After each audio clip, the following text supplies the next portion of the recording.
What if the very gift you claimed came from God, was actually powered by demons?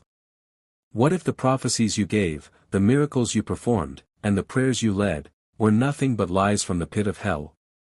My name is Daniel, and for years, I stood on stages and pulpits pretending to be a prophet of God, while secretly bowing to demons in the dark.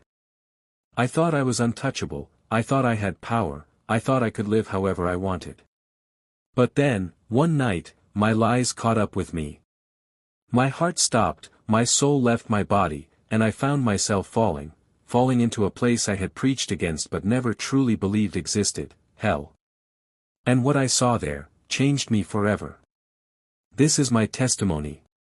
I was a fake prophet, a demon worshipper, and I died. But God gave me a second chance, so I can warn you before it's too late. Before I continue, I want to take a moment to thank each and every one of you who has been supporting this channel. Every time you subscribe, share, comment, or even just take the time to watch these testimonies, you are helping spread the truth that hell is real, and heaven is real. These are not just stories, they are warnings from God to wake us up before it's too late. I also want to thank those of you who keep coming back faithfully. Your encouragement, your prayers, and your testimonies in the comments remind us that this is not just a channel, but a community of people seeking truth together. If you're new here, welcome, and please, listen carefully to what I'm about to share. It could save your life, or even your eternity. I was born on the 12th of April, 1976, in a small village in Nigeria. My parents raised me in church, but I never really knew God. To me, Christianity was tradition, Sunday service, choir practice, and long boring sermons that I counted the minutes until they ended. My father was strict, my mother prayerful, but I was rebellious from the start.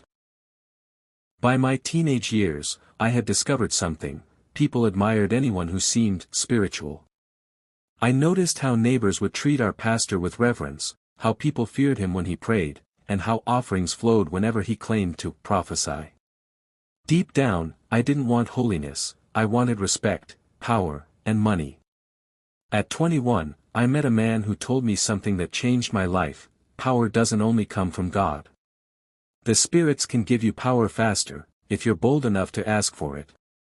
I laughed at first, but curiosity got the better of me. That night, he took me to a shrine deep in the forest. I can still smell the incense, hear the chants, and feel the chill of that night. The priest looked at me with red eyes and said, "You will be a great prophet. But you must serve us first." I agreed. I thought it was just ritual, nothing serious. But from that day forward, my life took a dark turn. Within months, I started prophesying in church. To my shock, the things I spoke, whispered into my mind by unseen forces, came to pass. People shouted, "Man of God," and threw money at my feet. I healed the sick, or so it seemed. I cast out demons, though I myself was serving them. And with every miracle, my fame grew. Inside, though, I was empty. I knew the truth: I wasn't serving Jesus Christ, I was serving darkness. At night, I would wake up to voices calling me. Sometimes, I'd see shadows moving in my room. The spirits demanded sacrifices, blood of chickens, goats, sometimes strange rituals I don't even want to describe. I told myself it was worth it because I was becoming rich and powerful. But I was also becoming arrogant, harsh, and cold. I looked down on ordinary believers. I mocked pastors who preached repentance, calling them powerless. I preached grace with my lips, but lived in sin with my body. I had multiple women, I stole offerings, and I cared nothing about the souls of people. And hell? I didn't believe in it. I preached about heaven and hell when convenient, but secretly I thought, God is too merciful to send anyone there.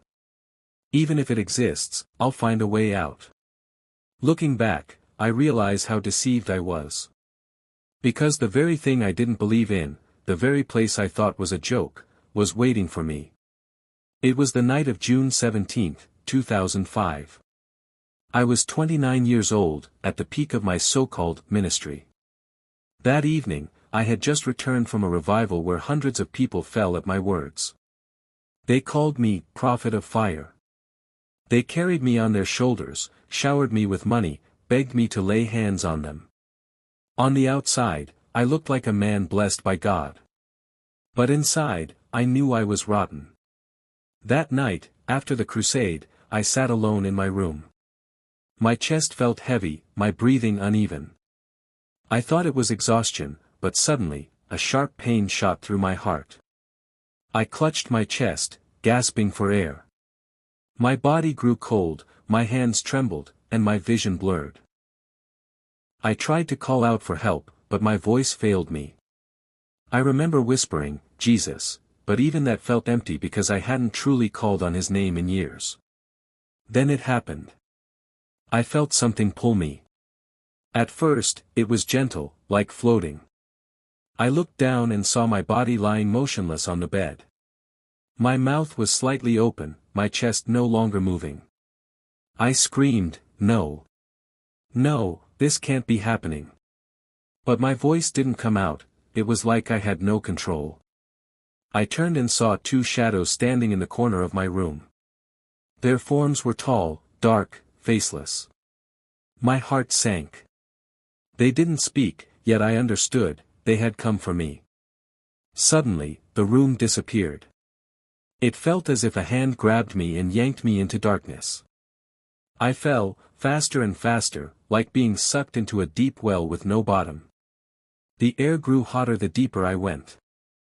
I began to hear screams, thousands, maybe millions of voices, crying, wailing, begging for mercy. My ears pounded from the noise. The smell hit me next, sulfur, burning flesh, something rotten beyond description. My spirit trembled with a fear I had never known before. I landed hard on something solid. It was not earth, it was like burning stone. I looked around, and what I saw made my soul shiver. Flames leapt high into the sky, but the sky was black. Figures moved in the fire, human figures, writhing, twisting, shrieking. Demons with grotesque faces tore at them, mocking, laughing, whipping them with chains. I tried to stand, but my legs shook. Then I heard a voice, deep, guttural, mocking. "Welcome, prophet. Welcome to the place you preached about but never believed." I turned and saw a creature unlike anything I had ever imagined. Its eyes glowed red, its teeth long and sharp, its body deformed like it had been burned for ages. It stepped closer, and I realized, it knew me. "You served us well," it said, "but you are still ours." Panic gripped me. I shouted, "No. I was a man of God. I preached in his name. I healed the sick." The demon laughed, a sound so chilling it pierced my soul. "You prophesied lies. You bowed at our shrines. You lived in sin. Did you think wearing his name would save you while you belonged to us?" At that moment, I knew, I was not a prophet of God. I had been a servant of hell all along. And hell had come to claim me. The moment that demon finished speaking, two others appeared beside me. Their claws dug into my arms like burning iron, and they dragged me across the rough, fiery ground. I screamed, but no one came to help. My voice was drowned out by the endless wails of millions of souls crying in torment. The air itself was heavy with despair. Every breath I tried to take felt like inhaling smoke and fire. My throat burned, my chest felt as though it would explode, yet I could not die. That was when the terrifying reality hit me: in this place, there was no death, only suffering without end. As they dragged me, I saw pits opening on every side. Inside them, people I once knew. A woman I had slept with while pretending to counsel her spiritually was screaming my name, "Daniel. You lied to me. You told me I would go to heaven if I sowed a seed. You never told me about repentance." Her body was being torn apart by flames, put back together, then burned again. Her cries pierced me deeper than the demon's claws. I wanted to cover my ears, but I had no control over my body. My mind replayed every false prophecy, every offering I stole, every soul I misled. And now, those souls were cursing me as they burned. Further ahead, I saw pastors, bishops, prophets, men and women dressed in rags of fire. They shouted, "We preached, we prayed, we cast out demons in your name." But another voice echoed over them, chilling and final. "Depart from me, workers of iniquity. I never knew you." The words were like thunder, vibrating through the air, filled with divine authority. And I realized with terror. That was the voice of Jesus himself, rejecting them forever. The demons laughed at their cries, whipping them with chains that tore not only flesh but soul. Some were thrown into boiling pits that looked like molten lava, others devoured by monstrous creatures. Then it was my turn. The demons hurled me into a pit of fire. The flames wrapped around me instantly, devouring me alive. My skin melted, my bones felt like they were breaking, and yet, I did not die. The pain was unbearable, beyond anything words can describe. I screamed until my voice cracked, but the flames did not relent. Inside that fire, I heard whispers. Dark, mocking voices, "You deceived them. You lied in his name. You sold your soul to us. You belong here." I remembered the nights I stood on pulpits, boasting of miracles. The money, the fame, the applause. And now, none of it mattered. What use was the millions I had made? What use was the title, prophet, when I was just another captive in hell? The fire intensified, and suddenly, I saw something even more horrifying, demons mocking the cross. They took pieces of burning wood shaped like crosses and shoved them at people, laughing, "This is what you rejected. This is what you despised." One demon came close to me, pressing its face near mine. Its breath stank of sulfur. It hissed, "We gave you power. We made you famous. Why are you crying now? Did you not enjoy the women, the money, the lies?" I wept bitterly. For the first time, I wished I had never been born. The regret was unbearable. Every second felt like an eternity. Then, out of the flames, I heard another sound. Not mocking. Not screams. But something pure, cutting through the darkness like a melody. It was faint, but it grew stronger, a voice, calling my name. "Daniel! Daniel!" The demons snarled and tightened their grip on me. They tried to drag me deeper into the pit. But the voice grew louder, filled with authority, and the entire place trembled. "Daniel! It is not yet your time. Go back, and warn them." For the first time since I entered hell, I felt something I had forgotten, hope. As the flames swallowed me and the demons tightened their claws, that voice kept calling. "Daniel! Daniel!" It was not like the voices of men. It was not like the guttural roars of demons. It was pure, like thunder wrapped in compassion, like fire but without destruction. Every time it spoke, the ground of hell shook, and the demons shrieked in terror. One of them screamed, "No. He is ours. He made a covenant with us. He served us." They tried to drag me deeper, but I felt something stronger than their chains pull me upward. Then I saw it. A light, blinding, radiant, piercing through the thick darkness. Hell hated that light. The demons covered their faces and retreated, screaming as though it burned them. The souls around me cried out too, not in hope, but in regret, because the light was not for them. It was for me. And then he appeared. I cannot fully describe him, but I knew instantly, it was Jesus. His face shone brighter than the sun, yet his eyes burned with a love I had never known. His robe was white, pure, and his presence silenced the torment around me. For the first time since I left my body, I fell to my knees, not because I wanted to, but because I couldn't stand in his presence. I wept, "Lord, I am sorry. I am a liar. I deceived your people. I deserve this place. He looked at me, and his voice thundered, yet it was tender. You are right, Daniel. You deserve this. But my mercy is greater than your sin. At those words, I broke. I sobbed uncontrollably.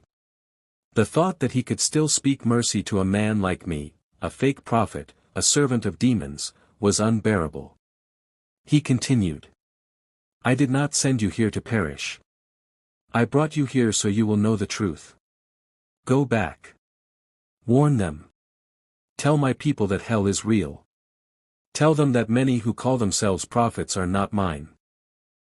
Tell them holiness is the only way. Without holiness, no man shall see the Lord. As he spoke, his words pierced me deeper than any flame. They were not just instructions, they were life. Each syllable carried a weight that burned away my pride and self-deception. Then he added. Your time is not yet come. I am giving you another chance. Do not waste it.